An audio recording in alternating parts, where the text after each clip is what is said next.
guys, so let's see what we can harvest today.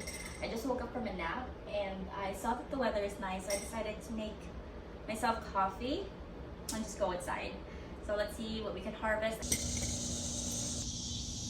Oh wow, our Thai pepper is happy.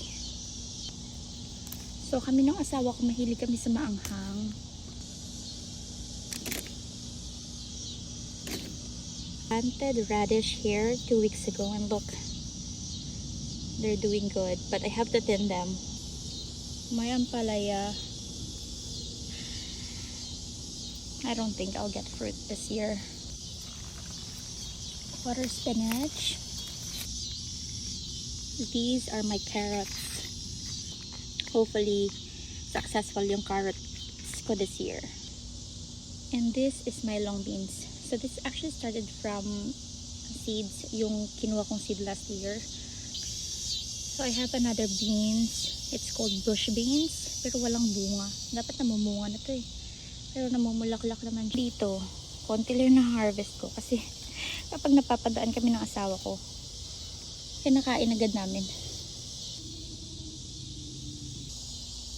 Unfortunately, na-stress yung blackberry kasi sobrang init this year. This bok choy, I'm just gonna harvest. Planted broccoli here. Something is eating. I gotta find the suspect. Found you. Oh my god, ang laki niya. Kita mo? Sobrang lalaki ng poop kasi sobrang laki niya, oh. Alright, harvest ko na lang yung mga ready na. Even the ones that are blushing kasi maluluto to sa loob ng bahay.